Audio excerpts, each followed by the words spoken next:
അസ്സലാമലൈക്കും. എല്ലാവർക്കും എൻ്റെ പുതിയ വീഡിയോയിലേക്ക് സ്വാഗതം. അപ്പോൾ നമ്മൾ ഇന്ന് ഉണ്ടാക്കാൻ പോകുന്നത് പേറ്റുമരുന്നാണ്. പേറ്റുമരുന്ന് ഉണ്ടാക്കാൻ ആവശ്യമായ സാധനങ്ങൾ: പേറ്റുമരുന്നിൻ്റെ പൊടി അങ്ങാടിക്കടയിൽ നിന്ന് വാങ്ങാൻ കിട്ടും. 2 കവർ പൊടിയാണിത്. ഇത് അതിനുള്ള പച്ചമരുന്നാണ്. അതിൻ്റെ ഏതൊക്കെയാണ് വേണ്ടതെന്നുള്ളത് ഞാൻ ഡിസ്ക്രിപ്ഷൻ ബോക്സിൽ കൊടുത്തിരിക്കാം.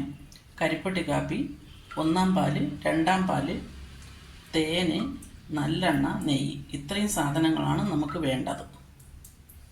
ആദ്യമായിട്ട് ചൂട് കട്ടിയുള്ളൊരു പാത്രം അടുപ്പി വയ്ക്കുക. അതിനുശേഷം നമുക്ക് ഈ എടുത്തു വെച്ചിട്ടുള്ള മരുന്ന് ഒഴിച്ചു.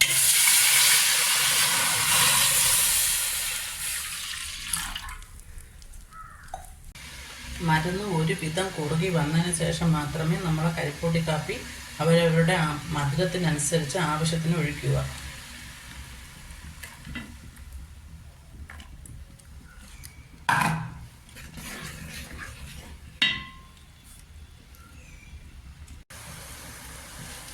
നമ്മുടെ ശർക്കര ഏകദേശം കുറുകി വന്നിട്ടുണ്ട്.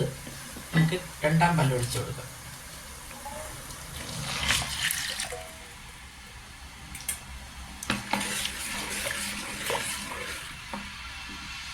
അതും ഇനി കുറുകി വരട്ടെ. അന്നേരം നമ്മുടെ 2-ാം പാൽ ഒരുവിധം കുറുകി വന്നിട്ടുണ്ട്. നമുക്ക് 1-ാം പാൽ ഒഴിച്ചു കൊടുക്കാം.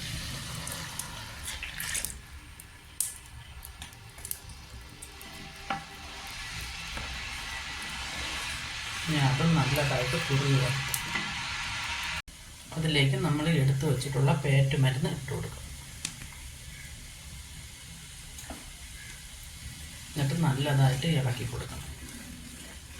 കൈ എടുക്കാതെ ഇളക്കണം.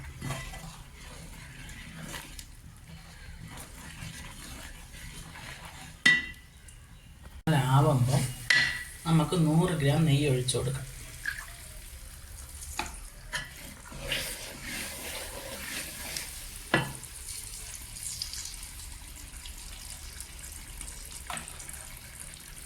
നൂറ് ഗ്രാം നല്ലെണ്ണ ഒഴിച്ചു കൊടുക്കുക.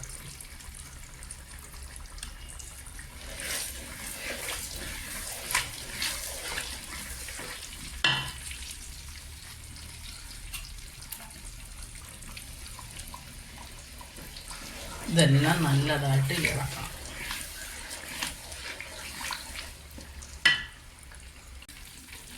അപ്പോൾ ഇതാണ് അതിൻ്റെ ഫൈനൽ സ്റ്റേജ്. ഇങ്ങനെ വരച്ച ഇതായിട്ട് പതുക്കെ കൂടി വരാവും. അതുമാത്രമല്ല, ലേഹ്യം ഇങ്ങനെ കോരുമ്പോൾ ഇങ്ങനെ കറക്റ്റാണ് വീഴണം. കണ്ടല്ലോ. അപ്പോൾ എല്ലാവർക്കും എൻ്റെ വീഡിയോ ഇഷ്ടപ്പെട്ട് കാണുമെന്ന് വിചാരിക്കുന്നു. എല്ലാവർക്കും അസ്സലാമു അലൈക്കും.